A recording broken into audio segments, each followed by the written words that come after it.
स्थापकाय च धर्मस्य सर्वधर्मस्वरूपिणे अवतारवरिष्ठाय रामकृष्णाय ते नमः।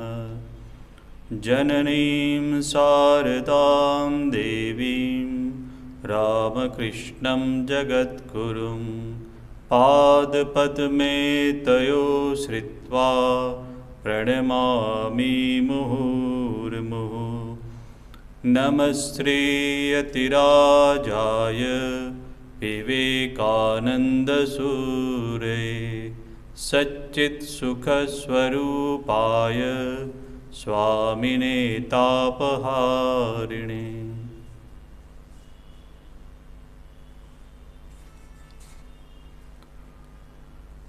हम लोग चर्चा कर रहे थे अवतार वरिष्ठाय भगवान श्री राम कृष्ण देव की दिव्य लीला के बारे में।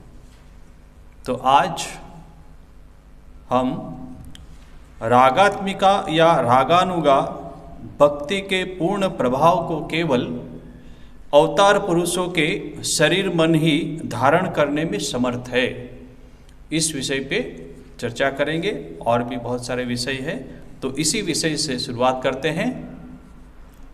श्री रामकृष्ण देव कहते थे कि ईश्वरीय भाव की प्रबल बाढ़ जिस समय अचानक मानव जीवन में आकर उपस्थित होती है, उस समय उसे दबाने की सहस्र चेष्टा करने पर भी वह दबती नहीं। श्री रामकृष्ण देव खुद कहते हैं। क्यों? क्योंकि उसके जीवन में वो खुद ने ये अनुभव किया था कि ईश्वरीय भाव जब प्रबल होता है और वो भाव को दबाने की श्री रामकृष्ण देव भी चेष्टा करने से भी वो दबा नहीं पाते थे। हमने उसकी चर्चा पहले कही है।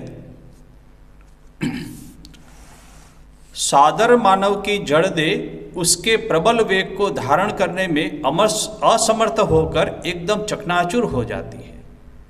अवतार पुरुषों की बात विभिन्न है, मगर यदि सामान्य मानव यदि इस भाव में यदि इसको यदि धारण करे तो श्री रामकृष्ण देव कहते हैं कि चकनाचूर हो जाती है, उसका शरीर जो है चकनाचूर हो जाता है। क्योंकि उसको उस भाव को धारण करने की जो शक्ति होनी चाहिए शरीर और मन में, वो नहीं रहने से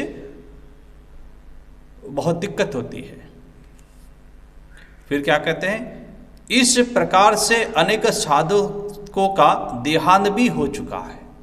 श्री रामकृष्ण देव कहते हैं कि किसी किसी साधक के जीवन में ऐसी घटना भी होती है, बहुत प्रबल भाव उत्पन्न होता है, तो वो उसकी मृत्यु देहांत भी हो जाता है।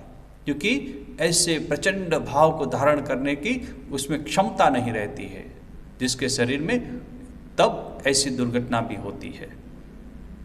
पूर्ण ज्ञान या पूर्ण भक्ति के तीव्र वेग को धारण करने के निमित्त उपयुक्त शरीर की आवश्यकता है। पूर्ण ज्ञान या पूर्ण भक्ति का तीव्र वेग, जैसे हम श्री रामकृष्ण देव के जीवन में आगे चल के भी देखेंगे और कुछ कुछ हमने उसका अध्ययन भी किया है हम सब ने। तो बोले ऐसा तीव्र वेग, माँ काली के दर्शन के लिए छटपटाते थे, जमीन में अपने गाल को रगड़ते थे, वहां से रक्तधारा बहती थी। ऐसी छटपटाहट जब होती है तब श्री रामकृष्ण देव कहते हैं कि ऐसी छटपटाहट को सहन करने के लिए ऐसी शरीर का भी आवश्यकता है। अवतार पुरुष से विख्यात महापुरुषों के शरीर को ही उसके पूर्ण वेग को सर्वदा धारण कर संसार में जीवित रहते हुए अब तक देखा गया है। बोले अवतार पुरुष ही ऐसे कर सकते हैं और आज तक संसार में जीवित रहते हुए देखा गया है। भक्ति शास्त्रों ने इसलिए उन्हें शुद्ध सत्व विग्रहवान कहकर बारंबार निर्देश किया है। हमारे शास्त्रों में, भक्ति शास्त्र में ऐसे जो भी महापुरुष होते थे, जो साधक होते थे, उसको क्या कहते थे? शुद्ध सत्व विग्रहवान। ये नाम से उनको पुकारा जाता था। शुद्ध सत्व गुण रूप उपादान द्वारा निर्मित शरीर को धारण कर संसार में आने के कारण ही, पहले से ही जब जन्म होता है तब ऐसे ही शरीर को धारण करके वो आते हैं। कैसा शरीर? शुद्ध सत्व गुण रूप। आने के कारण ही वे आध्यात्मिक भावों के पूर्ण वेग को सहन करने में समर्थ होते हैं।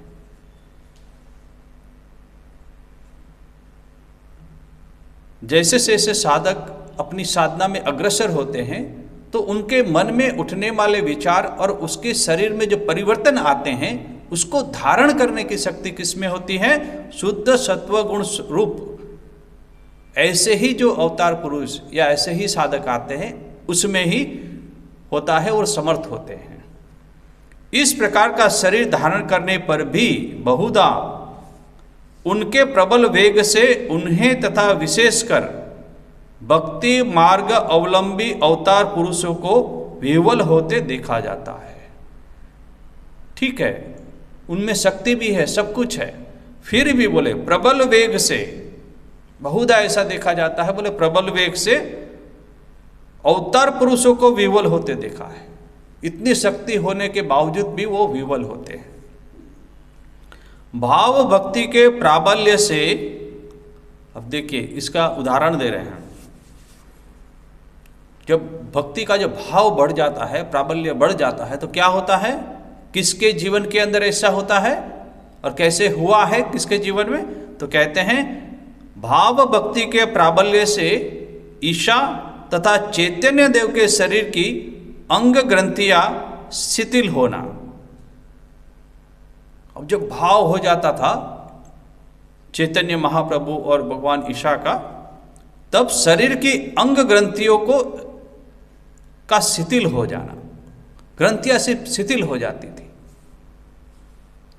पसीने की तरह प्रत्येक रोमकूप से, जैसे हम लोगों को जब गर्मी होती है तो हमारे शरीर के जो छिद्र है रोमकूप से बूंद बूंद रुधिर निकलना आदि, देखिए हमारे जैसे गर्मी से जल निकलता है उस छिद्र से, तो ये भाव भक्ति का जो प्रभाव है उसके कारण प्रत्येक रोमकूप से बूंद बूंद रुधिर निकलना आदि। अब कल्पना करेंगे कैसे वो भाव होगा।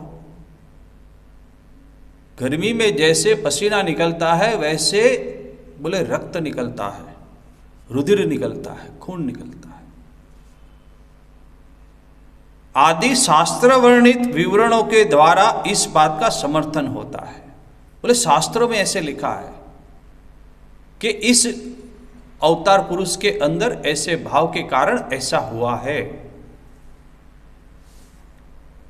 इस प्रकार शारीरिक विकार दुखद प्रतीत होने पर भी उसी के सहारे, देखिए दुखद लिख रहा है कि अरे रक्त निकल रहा है शरीर से, मगर उससे अलावा कोई मार्ग नहीं है। भक्ति का प्राबल्य बढ़ने से, उस भाव बढ़ने से वो रिएक्शन आएगा ही, प्रतिक्रिया होगी शरीर में, दुखद भी होगा, मगर दुखद होने से उसको यदि परित्याग करेंगे तो फिर भक्ति प्राप्त नहीं होगी, ईश्वर के दर्शन प्राप्त नहीं होंगे, साधना में सफलता नहीं मिलेगी। इसलिए कहते हैं दुखद प्रतीत होने पर भी उसी के सहारे, उसी एक मार्ग के सहारे उन लोगों का शरीर भक्ति जनित असाधारण मानसिक वेग को धारण करने में अभ्यस्त होने लगा। अब एक बार हुआ, बार बार हुआ तो वो अभ्यस्त हो गया उस शरीर, उस भाव से। किससे? भक्ति जनित असाधारण मानसिक वेग को, असाधारण मानसिक वेग हो रहा है भक्ति के चलते, भगवान के ईश्वर के दर्शन के कारण वेग को धारण करने में अभ्यस्त होने लगा। ईश्वर दर्शन करना है उस भावना से, उस साधना से, फिर धीरे धीरे वो शरीर जो है, वो मन है जो अभ्यस्त होने लगता है। तदंतर उस वेग को धारण करने में उनका शरीर क्रमशः जितना अभ्यस्त होता जाता है, दिनों पर दिन, महीनों पर महीने, सालों पर साल, जब ये तपस्या होती है, साधना होती है, जितना अभ्यस्त होता जाता है शरीर और मन, उक्त विकारादि भी उतने ही विलीन होते जाते हैं। बोले विकार आदि जो है वो धीरे धीरे धीरे धीरे वो विलीन होते जाते हैं। क्यों? क्योंकि उनका शरीर जो है वो अभ्यस्त हो गया। अब ऐसा नहीं होता है। शुरू शुरू में जब प्रतिक्रिया होती है शरीर में, तब ऐसे रुधिर निकलते हैं, बूंद बूंद रुधिर। उसके बाद अभ्यस्त होने के बाद ऐसा नहीं होता है। भाव भक्ति की प्रबल प्रेरणा से श्री रामकृष्ण देव के शरीर में तब से नाना प्रकार के अद्भुत विकार उत्पन्न होने लगे थे। साधना के प्रारंभ से ही उनके गात्रदाह होने की बात इससे पहले हम कह चुके हैं। उसकी वृद्धि से प्रायः उनको विशेष कष्ट उठाना पड़ता था। शरीर में बहुत जलन होती थी श्री रामकृष्ण देव को, जब ये साधना काल में थे। तब श्री रामकृष्ण देव ने अनेक बार उसका कारण स्वयं हमसे इस प्रकार निर्देश किया है। अब ठाकुर खुद कह रहे हैं श्रीमद स्वामी शारदानंद जी महाराज को। क्या कहते हैं? संध्या पूजन आदि करते समय शास्त्रीय विधि के अनुसार जब मैं इस प्रकार चिंतन करता था कि, देखिए संध्या पूजन कर रहे हैं, उस समय श्री रामकृष्ण देव खुद अपने मन में चिंतन कर रहे हैं कि भीतर का पाप पुरुष दग्ध हो चुका है। शरीर के अंदर जो पाप पुरुष है वो जल चुका है, दग्ध हो चुका है, वो नष्ट हो चुका है। तब ये कौन जानता था कि शरीर के अंदर सचमुच पाप पुरुष विद्यमान है? बोले तब किसको मालूम था कि ऐसा भी होता है, ऐसा भी पाप पुरुष शरीर में रहता है? वो उसको कौन मालूम था? जब दग्ध हो गया तब पता लगा कि अरे ऐसा भी होता है। सचमुच पाप पुरुष विद्यमान है तथा वास्तव में उसे दग्ध विनष्ट किया जा सकता है। साधना के द्वारा, भक्ति के द्वारा, प्रबल ईश्वर दर्शन की उत्कंठा के द्वारा इस पाप पुरुष को नष्ट किया जा सकता है, विनष्ट किया जा सकता है, दग्ध किया जाता है। साधना के प्रारंभ से ही मेरे शरीर में जलन उत्पन्न हुई। श्री रामकृष्ण देव कहते हैं कि जैसे ही साधना मैंने शुरू की, उस प्रारंभ में ही इस शरीर में प्रतिक्रिया होने लगी और जलन होने लगी। तब मैंने यह सोचा कि पुनः मुझे यह क्या रोग हो गया है। पहले भी ऐसे शरीर में उनको अलग अलग प्रतिक्रिया हुई थी, तो इसलिए फिर कहते हैं कि अब ये जलन हो रही है शरीर में, फिर मुझे कौन सा रोग हो गया।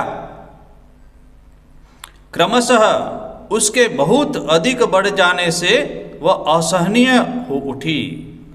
कौन सी? वो जलन जो है वो असहनीय हो चुकी, धीरे धीरे बढ़ने लगी।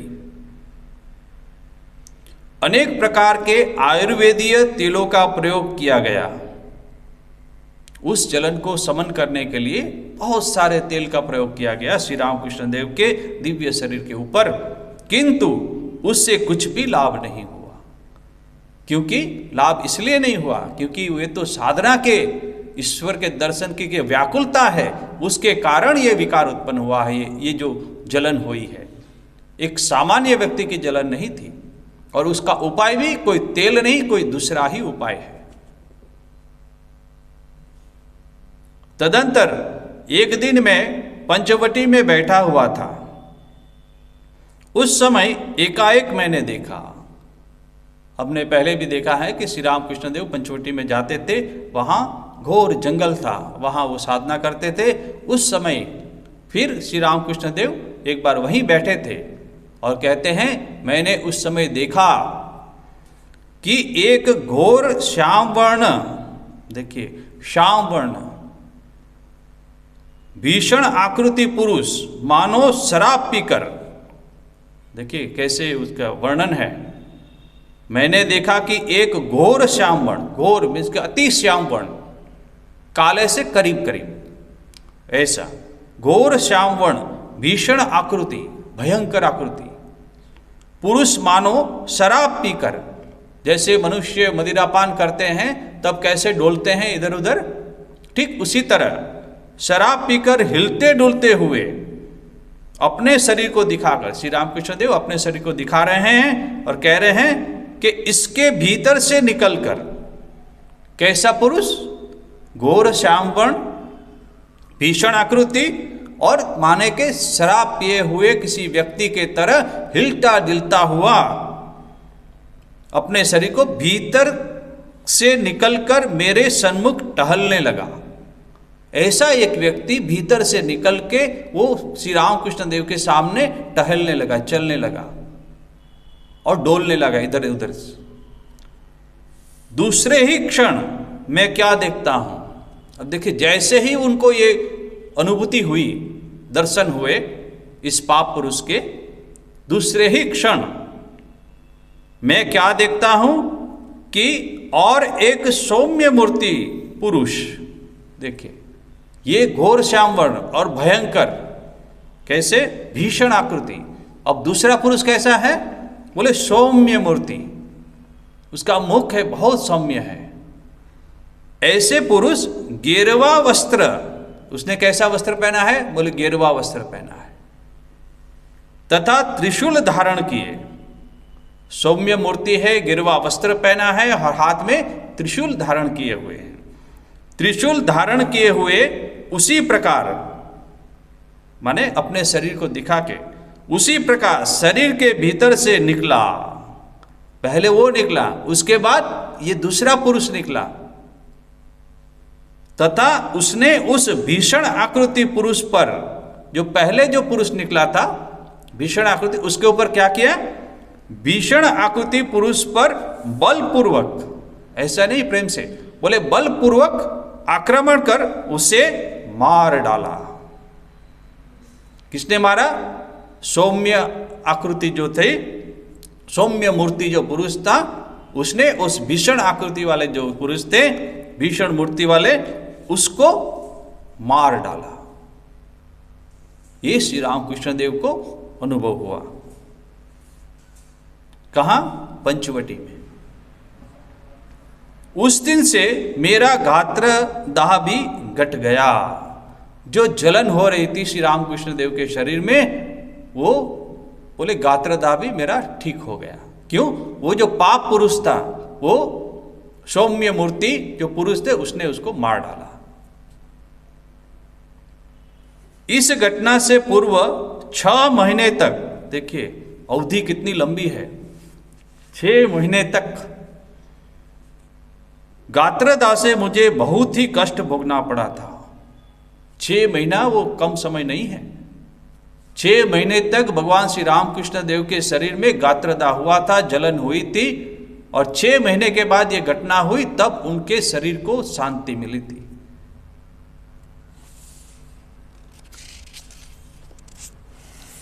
तो ये सब अलौकिक घटना भगवान श्री रामकृष्ण देव के जीवन में घटित होती है।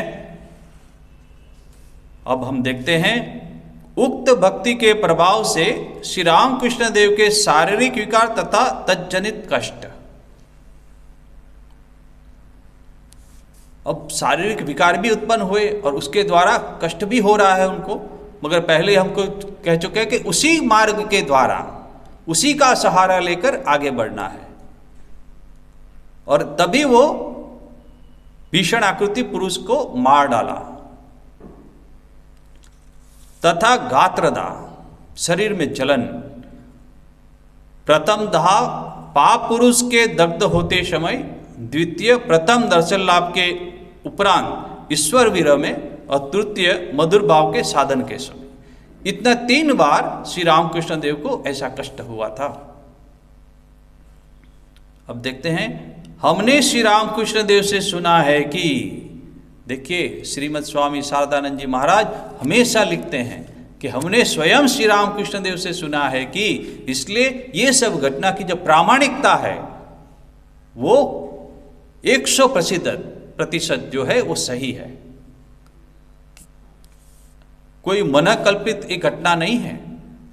भगवान श्री रामकृष्ण ने खुद अपने जीवन में बनी हुई घटना श्रीमद स्वामी शारदानंद जी महाराज को कह रहे हैं और वो घटना श्रीमद शारदानंद जी महाराज यहाँ उसका वर्णन कर रहे हैं और लिखते भी हैं कि हमने श्री रामकृष्ण देव से सुना है कि, खुद से सुना है, पाप पुरुष के विनष्ट होने के बाद गात्रदाह के निवृत्त हो जाने पर भी उसके कुछ ही दिन पश्चात, देखिए अब वो पाप पुरुष तो मर गया, किसी ने मार डाला उसने आके, फिर भी कुछ दिन पश्चात पुनः गात्रदाह प्रारंभ हुआ था। उस समय वेदी भक्ति की सीमा को पार कर वे अहेतुक प्रेमा भक्ति, देखिए वेदी भक्ति को पार कर अहेतुकी प्रेमा भक्ति के उच्च मार्ग के अनुसार श्री जगदम्बा के पूजन आदि में नियुक्त थे। क्रमशः वह इतना बढ़ गया था कि, अब देखिए, अब गात्रदाह जब ये अहेतुकी प्रेमा भक्ति का अवलंबन करके जब साधना कर रहे हैं, माँ के दर्शन के लिए व्याकुलता हो रही है, प्रेमा भक्ति, इसके चलते क्या हुआ, क्रमशः वह इतना बढ़ गया था कि, कौन सा, गात्रदाह इतना बढ़ गया था कि अब क्या करते हैं, देखिए आश्चर्य की बात है, भीगा अंगोछा मस्तक पर रखकर, एक टावल होता ना अंगोछा, उसको भीगा करके पानी से अपने मस्तक के ऊपर रखकर 3-4 घंटे तक गंगा जी में शरीर डुबोकर बैठे रहने पर भी, देखिए दक्षिणेश्वर में बगल में ही माता गंगा है, उस गंगा के नदी के अंदर अपने सिर के ऊपर अंगोछा भिगोकर 3-4 घंटे तक पानी में रहते थे, गंगा जल में पूरा शरीर को डुबाए रखते, सिर्फ अपना सिर जो है बाहर रहता था और उस सिर को भी ठंडक पहुंचाने के लिए अंगोछे को भिगो के अपने सिर पे रखते थे। फिर से पढ़ता हूं, अंगोछा मस्तक पर रखकर 3-4 घंटे तक गंगा जी में शरीर डुबोकर बैठने रहने पर भी, शरीर पूरा डुबो दिया उसमें, रहने पर भी उन्हें शांति नहीं मिलती थी, फिर भी शांति नहीं मिलती थी। गंगा जल इतना ठंडा होता है फिर भी उनको शांति नहीं मिलती है। अब कल्पना कीजिए कितना वो गात्रदाह होगा, कितना कष्ट हुआ होगा।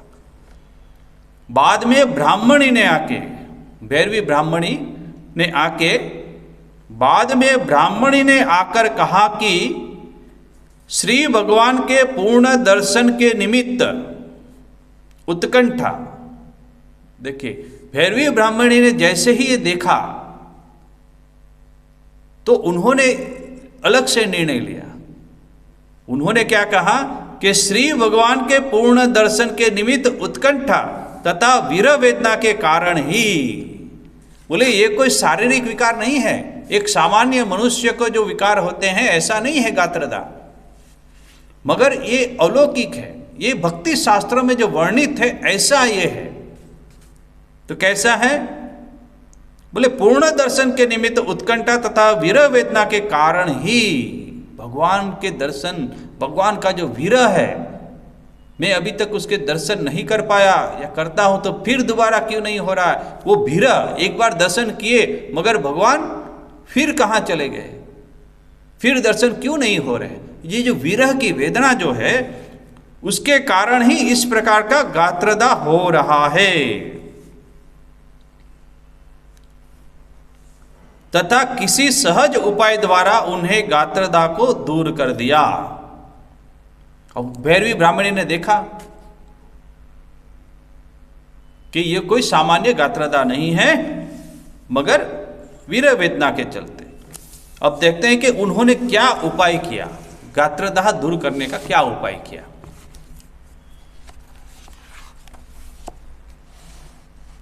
ब्राह्मणी के आगमन के कुछ दिन पहले से ही श्री रामकृष्ण देव गात्रदाह से बहुत कष्ट अनुभव कर रहे थे।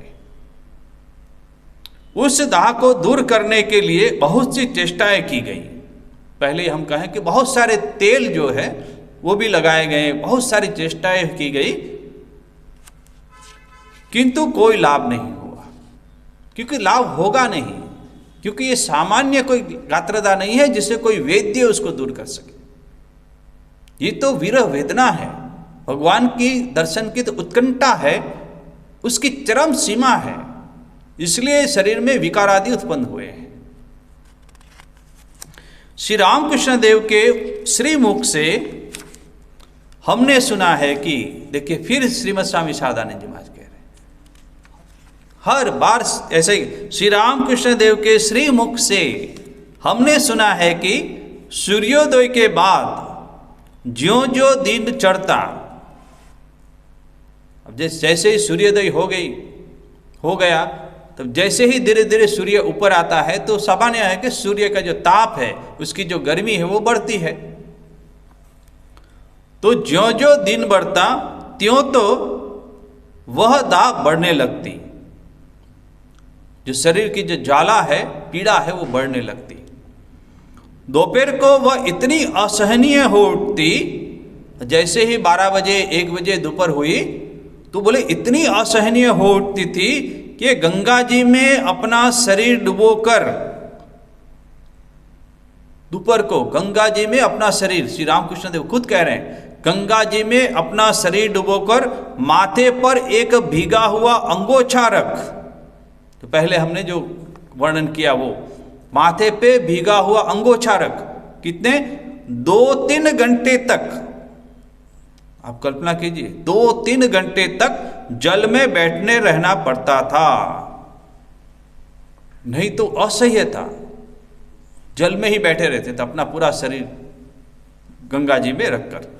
परंतु इतनी देर तक जल में पड़े रहने से अब डर भी लगा कि 3-3 घंटे तक यदि पानी में रहेगा कोई तो उसको तो और बीमारी हो जाएगी, और रोग कोई हो जाएगा।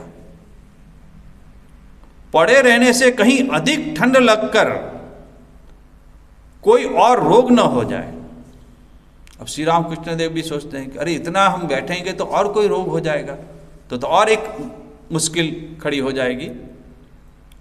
इसीलिए इच्छा न होते हुए भी, अब दाह तो हो ही रहा है, शरीर तो जलन हो ही रही है, और पानी में रहने की इच्छा है। जैसे ही पानी से बाहर आएंगे, गंगा जी के बाहर आएंगे, तो फिर दाह तो और बढ़ जाएगा। बोले इच्छा तो नहीं हो रही कि मैं पानी से बाहर आ जाऊं, मगर डर है कि फिर कोई रोग न हो जाए ठंडा लगने से। इच्छा न होते हुए भी जल से उठ आते, और बाबू लोगों की, अब देखिए दूसरा उपाय क्या कर रहे हैं, अब जल में तो रह नहीं पा रहे हैं क्योंकि ठंडी लग जाएगी। अब दूसरा उपाय तो करना है कि इसको कैसे दूर किया जाए। वो दूसरा उपाय भी सुनिए। बाबू लोगों की कोठी के, अब वहाँ जो बाबू लोग थे, बड़े बड़े लोग, उसकी कोठियाँ होती थी, जो घर होते थे तो बहुत ही अच्छे होते थे। तो बाबू लोगों की कोठी के संगमरमर के फर्श को, वहाँ जो फर्श होती थी वो संगमरमर की बनी हुई थी, ऐसे सुंदर पत्थर से बनी हुई थी जो ठंडा होता है। संगमरमर के फर्श को गीले कपड़े से पोंछकर, और वो नीचे जो फर्श है उसको पूरा गीले कपड़े से पोंछ दिया क्योंकि वहां ठंडक हो जाए। पोंछ कर चारों ओर से दरवाजा बंद कर, अब कोई देख ना पाए श्री रामकृष्ण देव को, इसलिए खुद जितने भी दरवाजे थे वो सब बंद कर देते थे। चारों ओर से दरवाजे बंद कर फर्श पर लौटते रहते थे,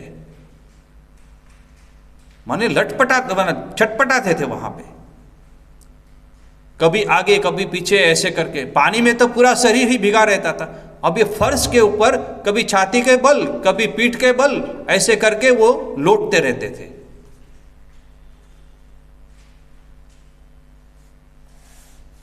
श्री रामकृष्ण देव की ऐसी स्थिति के संबंध में सुनते ही, अब ब्राह्मणी ने सुना कि ऐसे कर रहे हैं, कभी गंगा जी में 2-3 घंटा रहते हैं, फिर फर्श को गंगोत्री से भिगोकर फिर वहां लौट रहे रहते हैं, तो ये समाचार भैरवी ब्राह्मणी को हुआ।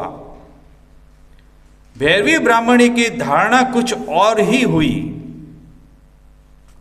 वो तो साधिका थी, उसने तो भक्ति शास्त्र पढ़े हुए थे, तो उनकी धारणा जो है कुछ दूसरी हुई।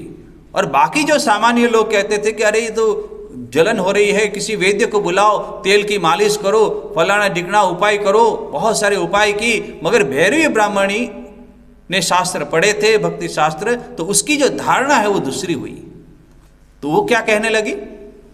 उन्होंने कहा कि ये रोग नहीं है। बोले ये रोग नहीं है जो आप उसको तेल लगा के दूर करेंगे। श्री रामकृष्ण देव के मन की प्रबल आध्यात्मिकता, देखिए ठीक उन्होंने पकड़ा, प्रबल आध्यात्मिकता एवं ईश्वर अनुराग के फलस्वरूप भगवान के प्रति जो भक्ति है, तीव्र भक्ति है, जो उत्कंठा है, उसके फलस्वरूप उनकी यह अवस्था हुई है। ये उन्होंने निर्णय लिया। उन्होंने बताया कि श्री राधा रानी तथा श्री चैतन्य देव के जीवन में भी, देखिए शास्त्र पढ़े हैं उन्होंने, उसको मालूम है कि पहले भी ऐसी घटना हो चुकी है। और किसके जीवन में हुई है? जो भगवान के प्रति तीव्र उत्कंठा, उसके दर्शन की उत्कंठा और भक्ति में अग्रसर जो हुए हैं, उसके जीवन में ऐसी घटनाएं हो चुकी है। वो घटनाएं शास्त्र में वर्णित है।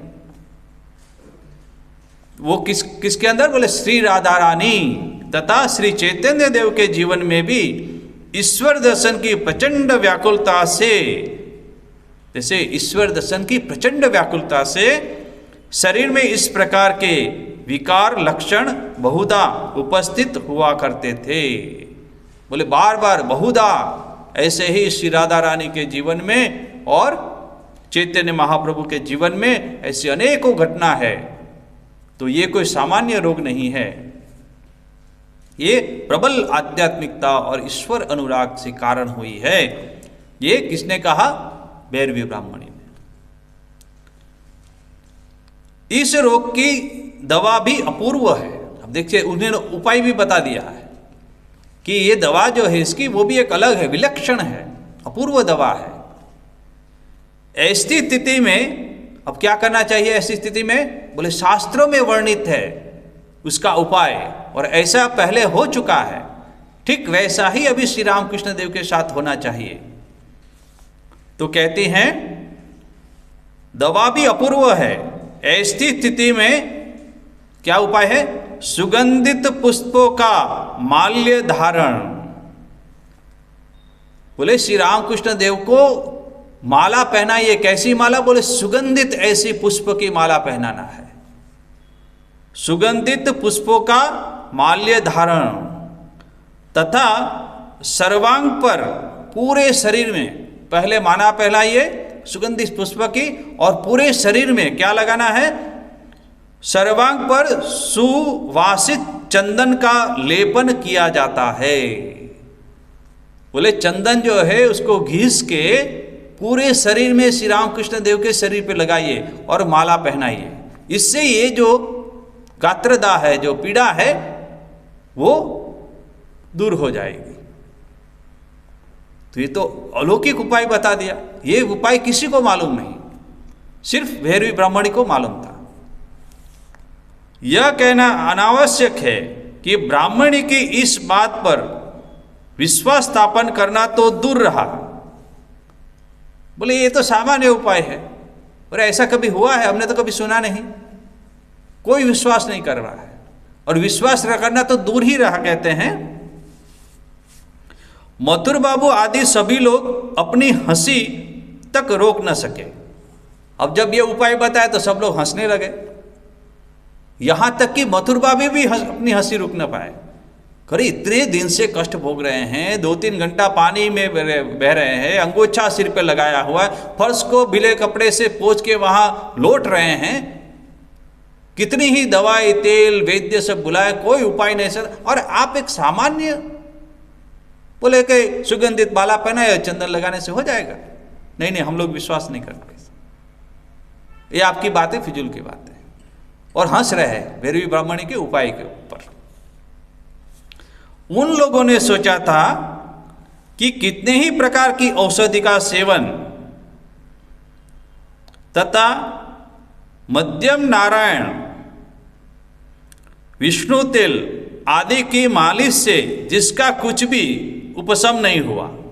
बोले हम लोग ने बहुत कुछ कर लिया। क्या किया? बोले मध्यम नारायण विष्णु तेल, उसकी मालिश करवाई पूरे अंग में श्री रामकृष्ण देव, और वो इतना अच्छा तेल है, उससे भी कोई लाभ नहीं हुआ। और आप कहते हैं कि माला पहनाने से हो जाएगा, चंदन लगाने से हो जाएगा। हम आपकी बात में विश्वास नहीं करते।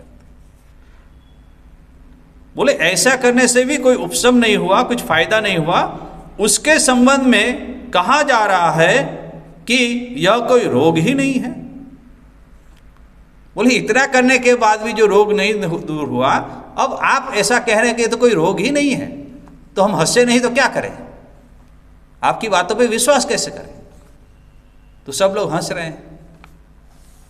फिर भी ब्राह्मणी जिस सहज दवा की बात कर रही है, देखिए हम लोग ने तो इतना उपाय किया, कुछ नहीं हुआ, और फिर मन मन में वो लोग सोच रहे हैं, क्या सोच रहे हैं कि ब्राह्मणी जिस सहज दवा की बात कर रही है उसके विरुद्ध किसी को कोई आपत्ति क्या हो सकती थी? अरे आपत्ति तो नहीं, हंस रहे हैं, मगर वो कह रहे हैं कि इतना सरल उपाय है, करके देखिए, तो किसी को आपत्ति नहीं थी, क्योंकि सरल उपाय है, करके देखा भी जा सकता है।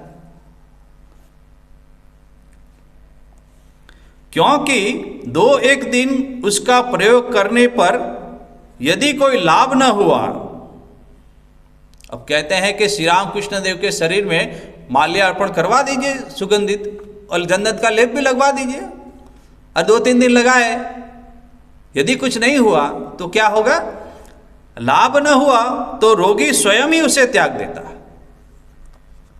बोले श्री राम कृष्ण देव खुद ही त्याग देंगे, माला उतार के पे रख देंगे और चंदन का लेप करने नहीं देंगे, तो हुआ नहीं कुछ फायदा। अतः ब्राह्मणी के कथानुसार श्री रामकृष्ण देव के शरीर पर चंदन लेप किया गया। चलिए एक और उपाय सही, उसका प्रयोग किया जाए, और उपाय भी कोई ऐसा बड़ा तो है नहीं, चंदन घिसवाओ लगवा दो। तो सभी ने ये सहमत हो गए, अच्छा ठीक है करो। तो चंदन लेप किया गया तथा उन्हें पुष्प मालाओं से विभूषित किया गया। सुंदर सुंदर सुगंधी पुष्प की माला बनाई गई और श्री रामकृष्ण देव को पहना दी गई और चंदन का लेप किया गया। 3 दिन तक इस प्रकार किए जाने पर, 3 दिन, सिर्फ 3 दिन श्री रामकृष्ण देव के ऐसे उपचार किया गया, जाने पर देखा गया कि सचमुच उनकी गात्रता एकदम दूर हो चुकी है। देखिए 3 दिन में, कितने दिनों से कष्ट भोग रहे थे और कितने ही उपाय किए, मगर भक्ति शास्त्र में जो वर्णित थे अवतार पुरुषों में जैसे ये गात्रदा होते थे, पहले हुए थे, और पहले उसका क्या उपाय किया गया था, वो उपाय अभी श्री राम कृष्ण देव के शरीर पे कीजिए, देखिए हो जाएगा। ये भैरवी ब्राह्मणी ने भक्ति शास्त्र पढ़ के उसका उपाय दिखाया, और ठीक 3 दिन में उसका परिणाम मिला कि गात्रदाह दूर हो गया, एकदम दूर हो गया, कुछ नहीं हुआ। इससे सब लोग आश्चर्यचकित हो गए, एकदम आश्चर्यचकित, बोले इतना सरल उपाय, मगर जो इस मार्ग से चला है उसी को मालूम है, और जिसने शास्त्र पढ़े हैं उसी को मालूम है कि पूर्व में भी ऐसे अवतारी पुरुषों के जीवन में घटना हुई थी और ऐसे उपाय बताए गए हैं। किंतु अविश्वासी मन सहज में कब छोड़ने वाला था। अब देखिए, अब विश्वास नहीं करते हैं तो अब क्या बोलते हैं, उसने सोचा कि यह तो काकतालीय न्याय जैसा हुआ है। एक पेड़ था, उसके ऊपर कौवा बैठा और गिर गया, तो बोले कौवे को बैठने से पेड़ गिरा, और पेड़ तो ऐसे ही गिरने वाला था। भट्टाचार्य महोदय को अंत में जो विष्णु तेल मालिश करने के लिए दिया गया था वह एकदम विशुद्ध था।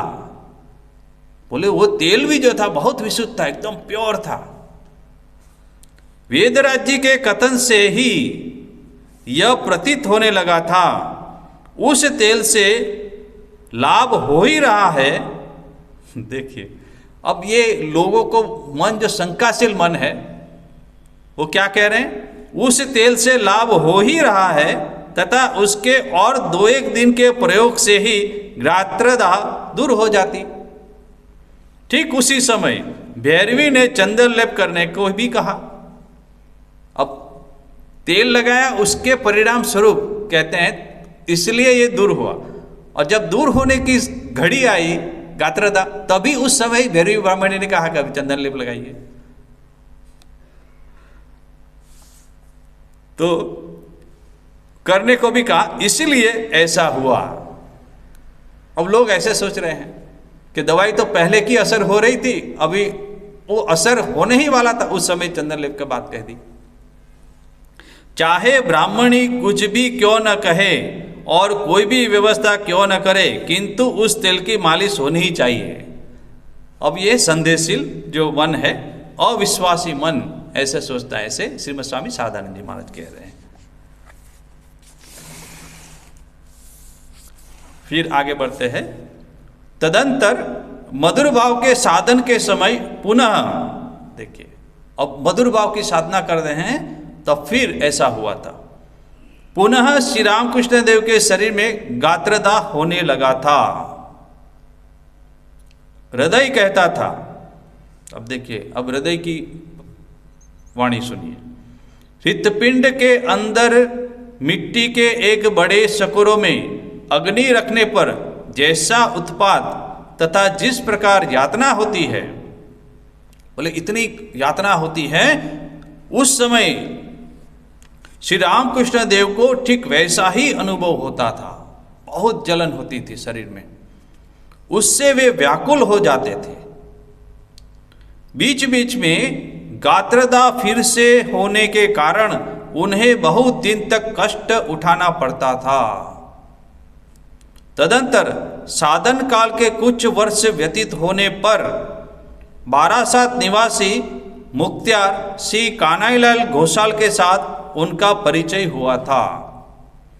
वे एक उन्नत शक्ति साधक थे तथा उन्होंने श्री रामकृष्ण देव की इस प्रकार के गात्रदाह की बात को सुनकर उन्हें अपने अंग में इष्ट देव के तावीज धारण करने का परामर्श दिया था। तो उन्होंने भी जो शक्ति साधक थे, कौन, मुक्त्यार श्री कन्हाईलाल घोषाल, उन्होंने भी उपाय बताया था कि बोले तेल बेल लगाने से नहीं होगा, क्योंकि ये एक अलग प्रकार का गात्रदाह है। ईश्वर की दर्शन की उत्कंठा के चलते जो हुआ है, इसलिए क्या करना पड़ेगा, अंग में इष्ट देव के तावीज धारण करने का परामर्श दिया। बोले तावीज लगाइए जिससे होगा। तावीज धारण करने के बाद फिर कभी उनको उस प्रकार गात्रदाह से कष्ट भोगना नहीं पड़ा था। जैसे ही उन्होंने कहा तावीज लगा दिया, तो फिर उससे गात्रदाह फिर से नहीं हुआ। ये एक दूसरा उपाय हुआ था। पूजन के समय वैषयिक कार्यों के चिंतन करते हेतु, अब देखिए अब दूसरी एक घटना है।